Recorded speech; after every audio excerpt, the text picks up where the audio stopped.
Hello aspirants, welcome to GS Score, Daily Current Affairs through MCQs, our initiative for the prelims specific. And in this series, we are going to see in a new format, we also discuss the concept through the slides here. So let's see the topics we are going to discuss for today's. So topics of the day, Ring of Fire. It was in news because of the earthquake in Taiwan, and the locational aspects are important from the UPSC point of view. Second is the Glacial Lake outburst flood. This was in news because of the initiative which is being mulled by the Uttarakhand government, the state government of the Uttarakhand, which is mulling that a commission will be set up and the Glacial Lake outburst flood risk assessment study will be taken, as the temperature is on rise, and that has also increased the risk of a glacial burst of the kind that has in the previous years, in the 2013 and 14, that has devastated, that has caused the devastation in the Kedarnath Valley. So that's why the Glacial Lake outburst flood was in news. So based on that, a concept will be seen. After that, a MCQ. Next is the Astronomical observatory on Moon. This was in news because India is willing to launch its own observatory Pratyush to on the moon, in the lower earth orbit on the moon, to make the observation more prolific and clear in the aspect. The third, the fourth one will be the blockchain's role in ensuring the supply chain integrity. This blockchain, we all know, is a new kind of initiative, and it eliminates the risk of any duplication. Okay, it eliminates the risk of any kind of duplication. So that's why it was in news. And basically blockchain is a part and partial which will give you a secure platform to eliminate the risk of fraud and duplicacy. The fifth one, election machinery, because Supreme Court has recently is being hearing the plea to make the VVPAT mandatory for all EVMs. So when you vote, you have that clarity to whom you have voted, because that has been raised by the opposition, a point that said that EVMs can be tampered with, and so eliminating the risk of any tampering or any kind of duplication of vote, any kind of software irregularities through the VVPAT, that is the voter verification auditing paper trail, that ensures that the vote you have casted on your favorite candidate goes to him only. So that's why these five topics have been taken for today's news analysis through the current affairs. So let's see the first news here, Ring of Fire. This was a news because the approx in the dead, 9 dead and 1,000 injured at 7.54 strong quake hits Taiwan, which lies across the Pacific Ring of Fire. So that's why the concept Pacific Ring of Fire has been taken. So basically what happened, that this Pacific Ring of Fire, okay, this Pacific Ring of Fire, it is a mostly horseshoe shaped. It is a horseshoe shaped, and in fact this lies in the Pacific region. Okay, this lies in the Pacific region and it is mostly a horseshoe shape. ठीक है, तो ये पहला क्या आपका information, it's is a horseshoe shaped and it extend across 24,900 miles. ठीक है, and it is a seismically active location. Now why it is why it's seismically active? The reason lies in that volcanoes and earthquake most often occur along the borders of seismic tectonic plates. Okay, the tectonic plates which are always in moving, and in fact these plates are layers of the earth crust. Okay, they lie in the earth crust that float moving very slowly on a molten rock in the earth mantle. So you know that the earth is composed of crust, mantle and core. So these are the tectonic plates are lying in the earth crust. They are moving on the molten rock which is situated in the mantle. Third is the core. Okay, so the molten rock comes from the core, which is a very high temperature. The rocks are in the mineral in the liquid form due to that high temperatures, and the molten rock which is present in the mantle are the source for that matter, and the crust, the tectonic plates move on those on these molten rocks. So first, conceptual clarity is very important to you, that what are the tectonic plates and how they move. And in fact, the most of the earth volcano and earthquakes occur in the region that skirt the Pacific Ocean. Okay, and because this is in all, because the it is not a single geographical feature, it's a separate adjoining features caused by interaction of several different tectonic plates. So there are several different tectonic plates in the Pacific Ring of Fire, and it is known as Pacific Ring of Fire because we have a huge number of tectonic activity which is being witnessed in these. How it formed, or where it is formed, and how it is being made, why it is very tectonic active, where, because the two plates meet in this region and it's a subduction zone. Subduction means जहाँ पे धरती धस जाए ऐसे करके subduction होता है वो. Heavier plate sinks. So क्या होता है, क्या धसता है यहाँ पे, heavier plate जो है sink होता है below the lighter plate. So it is the heavier plate which will sink. It is the lighter plate and melts in the earth molten mantle.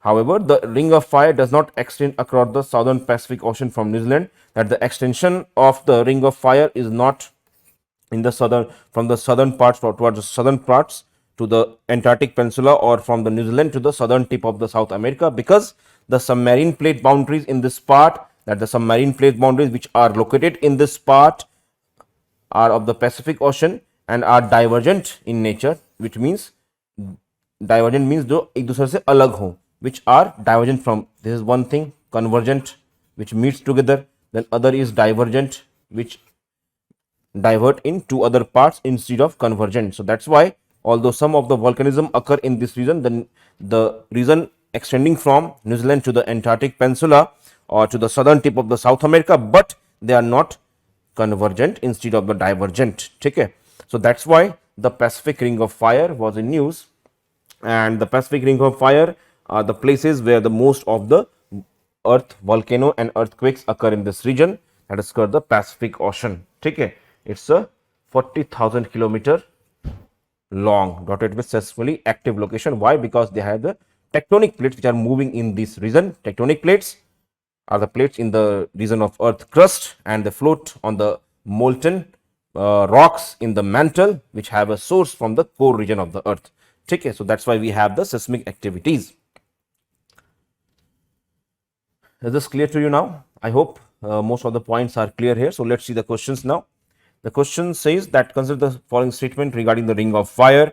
It is a single geological structure created by the subduction of different tectonic plates at the convergent boundaries across the Pacific Ocean. Now, what is wrong here? That it is not a single geological structure, as we have discussed in this part, that it is not a single geological feature. It has a many diversities. It is made up of the separate adjoining features caused by the interaction of what? Different tectonic plates. So, of course, the statement 1 will be incorrect, as not a single but different tectonic plates can be found here.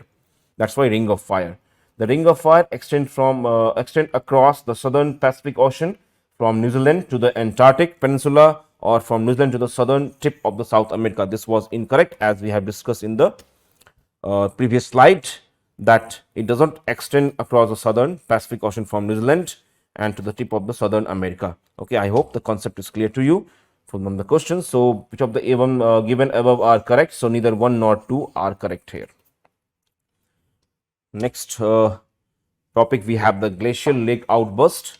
So why it was in news? Because the Uttarakhand has commissioned a risk assessment study, as rising temperatures have increased the risk of the glacial lake burst of the kind that devastated the Kedarnath Valley in 2013. By looking at the news itself, you must have the idea that the glacial lake outburst flood will have a relation with the rising temperatures, because the glacials are made of the ice bodies, and when there will be rising temperatures, they will melt, and when they will melt, the structures that have hold the huge number of water supply, that has the capacity, will also get weakened, and along with that glacial outburst, some of the boulders which are also under the ice in those glaciers will carried away through the flow, because the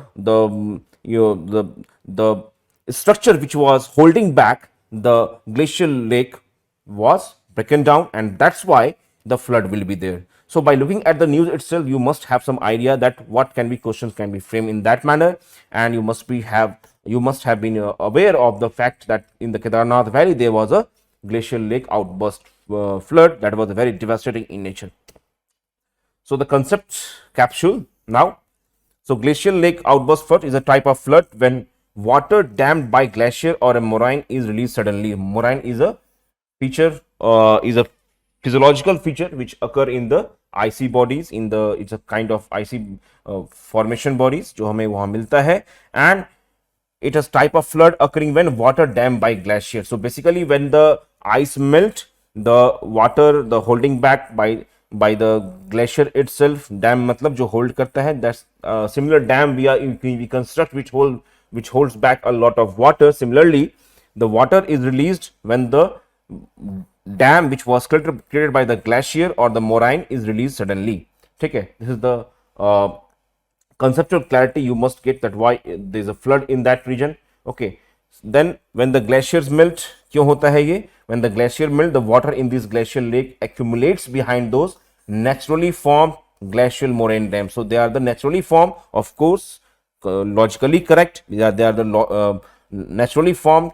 Okay, but they accumulates behind when the glacier melts. So rising temperature will melt the glacier, and when this melt, the accumulation which have been there behind the glacial moraine dams, which are made up of the ice, sand, pebbles and ice residue, they weaken, and that's why there's a release of huge number of water in a very large quantity. And unlike the earthen dam which hold the water for a longer period of time, they are the weak structures. Okay, so the moraines and the glacial dams are the weak structures that lead to the abrupt failure of moraine dam on top of the glacial lake which holds large volume of water. Okay, and basically why it happened? Because of the climate change occurring in most part of the Hindu Kush Himalayas. So go by the Hindu Kush Himalayas, they in the Himalayan chain mountains, and most of the glaciers occur in that region. That's why they have given the formation of a new glacial lakes, major cause of the glacial lake outburst floods. Okay, so that's why this was in news, and the concept which lies behind that has been explained to you in the following points. Okay, however, they are the most of the damage caused are associated with a large amount of debris that accompany the flood water. So of course, very logical thing. Suppose this is a glacial, it melts away, then there is a glacial moraine dam which is holding back. Take a glacial moraine dam which is holding back the water. If it gets weakened, then of course the water which is being holden back will be released into that, and it will have the molders, it will have the debris that will cause the most devastation. It will carry away the most of the houses, etc. Okay, I hope the concept is clear to you. Now let's see the questions. Consider the following statement regarding the glacial lake outburst flood. The first number statement says, the statement 1 says that the failures of concrete dam are the primary reasons for the GLOF. They are not the primary reasons. Basically, what I told you, they are the kind of flood occurring when water dammed by glacial or moraine is released suddenly. Okay. So concrete dam का तो नहीं होगा यहाँ पे, पहली बात ये. Why? Because they are being dammed by glacier or moraine. So that's why it is incorrect. Okay. Then the next statement says the climate change induced glacial retreat is decreasing the threat posed by the GLOF. It will also be incorrect because it's not decreasing but of course increasing the risk. It is increasing the risk. The increasing glacial melting because of climate change alongside other environmental effects of the climate change, that is the permafrost melting related with that. So it means that the regions with glaciers are likely to see the increased flooding risk from the GLOF. So 1 and 2 are incorrect. 1 was incorrect because of the factually and conceptually wrong. Second one wrong by the reason itself, going by the logic. Third number statement says that much of the damage caused by GLOF events are associated with the large amount of debris that accompany the flood water. So correct, nothing incorrect in that, as we have just read. Only one will be the correct option here, that much of the damage is caused by the large amount of debris which is being carried over or they accompany the flood waters. Okay, so the answer will of course will be A here. Now the next concept and news topic: astronomical observatory on moon, that India is among the country mulling telescopes on around the moon. Okay, this was in news, and basically what happened, that India is mulling to launch a telescope known as a Pratyush. Okay, it is mulling to launch a telescope known as the Pratyush, and that Pratyush, the full form is the probing reionization reionization of the universe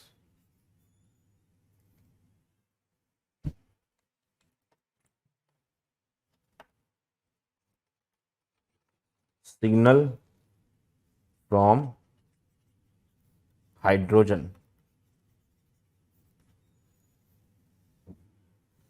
Okay, so the full form is probing reionization of the universe signal from hydrogen. Okay, the signal arising from the universe arising signal, okay, from the hydrogen. So basically this is the full form of the Pratyush. You must be aware of that fact, or if you are not, then please write the thing in your notebook. Okay, so basically what Pratyush can do, the Pratyush can reveal, it can reveal when the first star was formed or born. Okay, it can tell their nature of the star and the universe. Okay, then the color of the cosmic dawn, and it will inform of first rays of sun and the color in the universe. Okay, this is the work of the Pratyush, and this Pratyush has been moving to be launched by India around the moon. Okay, so basically this is the reason. Now the thing is that why they are in the mood to launch. Basically what happened, that the telescopes which are present, right now, they suffer from two basic indeficiencies that is being caused by the nature of those telescope. That first we have the optical telescope which are being placed on that optical telescope, and this optical telescope, okay, it mainly collects the visible light at a longer wavelength, and the other is the radio telescope. So we have two telescopes which are being used. So basically the optical telescopes, it collects the visible light, okay, it collects the visible light in longer waves, and this collects the radio waves, and send the signal back. Okay, it send the signal back, and it is mainly in the shorter wavelength. So what happens, that they suffer from the inhibitions caused by the atmosphere. They suffer from the inhibitions caused by our atmosphere. They might be polluted, and the radio telescopes gets hampered with the radios and the many signals. Okay, so the observators have found, the astronomical observatory have found, that it will be better to install a telescope on the moon. Because why to install a telescope on the moon? Because moon, the telescope which will be installed on the moon will be at the other end, which is not visible to the earth. So it will be automatically free from the disturbances, which is being caused by the earth, atmosphere, waves, radio waves. Okay, ye cheezein. Now why they wanted to do so? Because of the difficulties they are finding in the optical telescope and radio telescope. The other reason being that the Starlink satellites, which has been launched by the Elon Musk company, because they have launched till now 12,000 satellites in the lower earth orbit, and now they are planning to launch another 30,000. So that has caused a large number of disruption into the proper dissemination of the information through the telescope. So that's why they want to launch in on the moon. Okay, so basic concept involved in that regard, that of course it will be a farther side benefits, the size, in fact, that no atmosphere. So let's see on the conceptual clarity for that matter.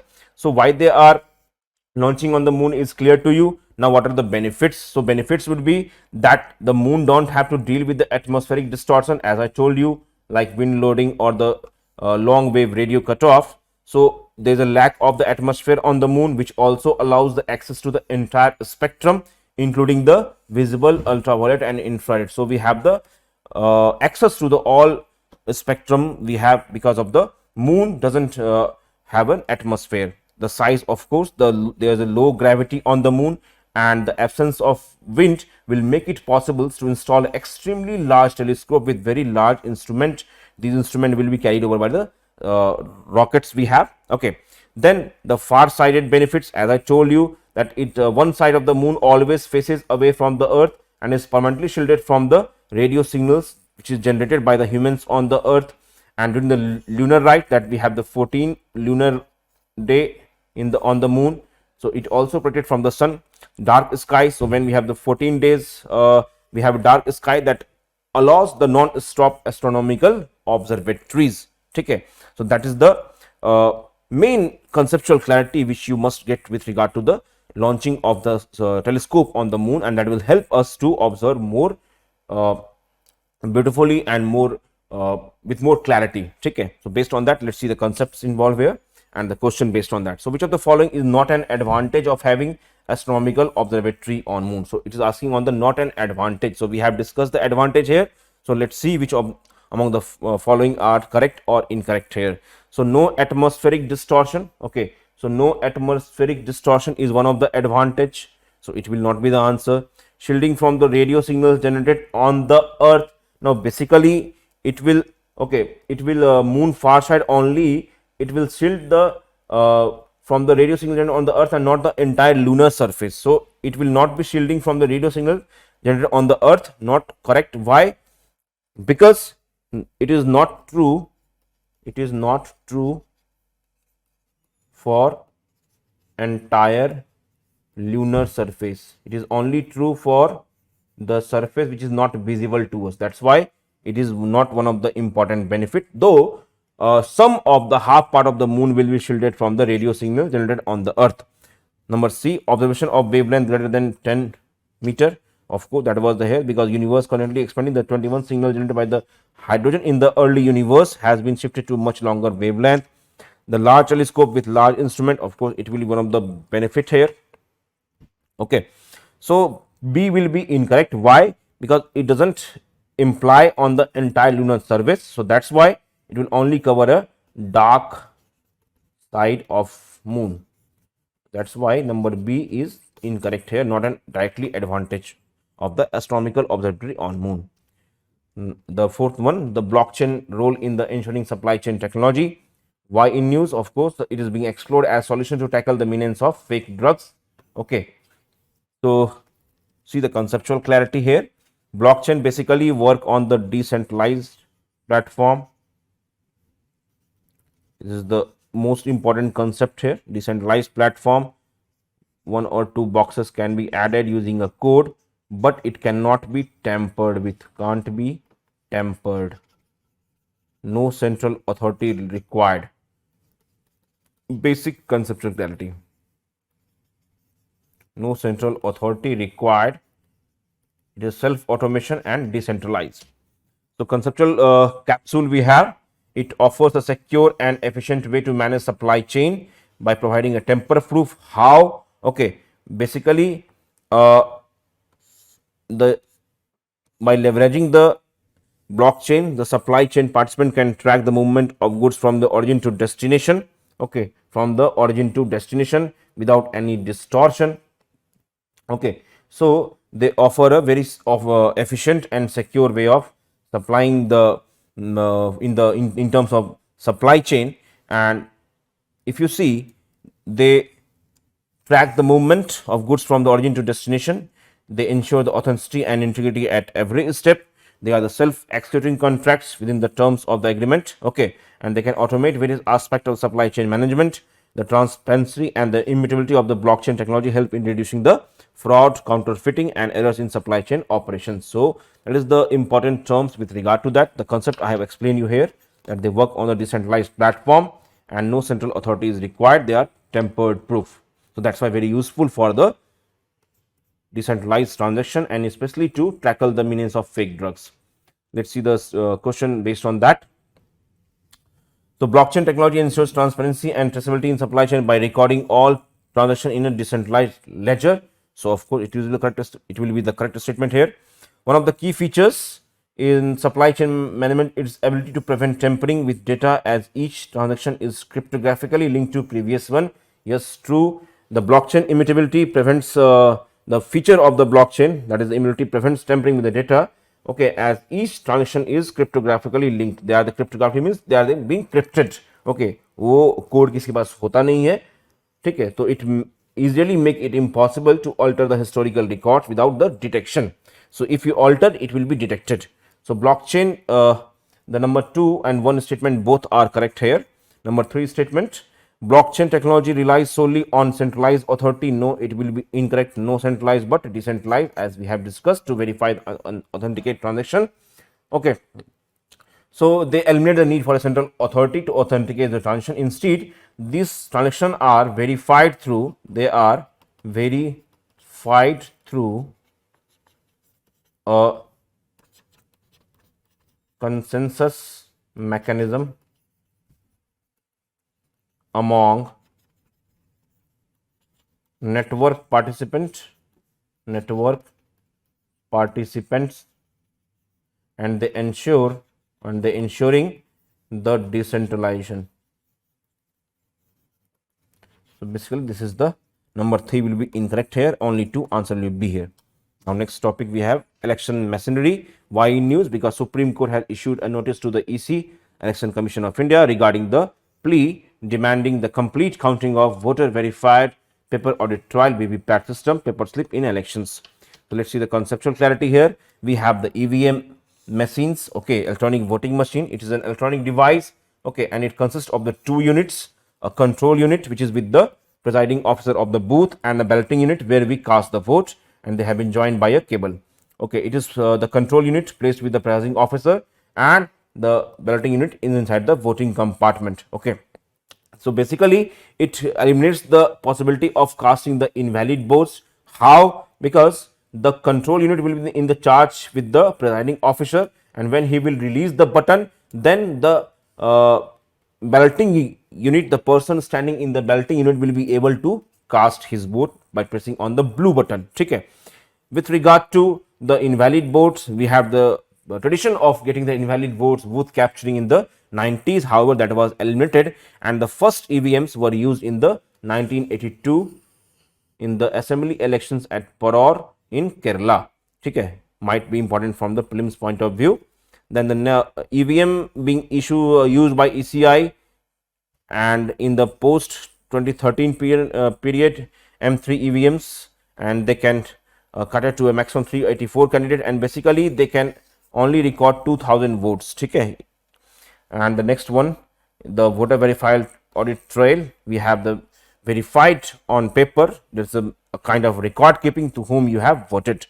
Okay, and in the practice which we have, only 5 randomly selected EVMs, कहीं से भी 5 assembly और कहीं से भी 5 अगर लोकसभा वाला है तो from the 5 parliamentary seats, any randomly 5 EVMs will be picked up along with VVPAT to see the authenticity, and they can be verified that the candidate which is pressing the any of the symbol is going to that person only, not to the other person. Okay, so based on that, let's see the questions here. EVM used in the voting process can record a maximum of 10,000 votes. Incorrect. 2,000 votes we have. Then the only 5 randomly selected EVMs in each assembly segment, okay, of the Lok Sabha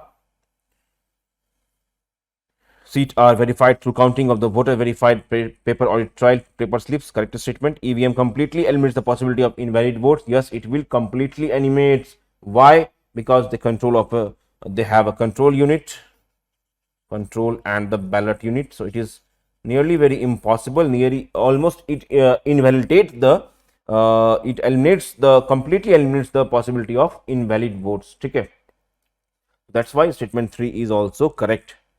So we have the statement 1 as incorrect here. Why? Because only 2000 is limit. Number 2 and 3 are correct. Okay, so only 2 will be the answer here.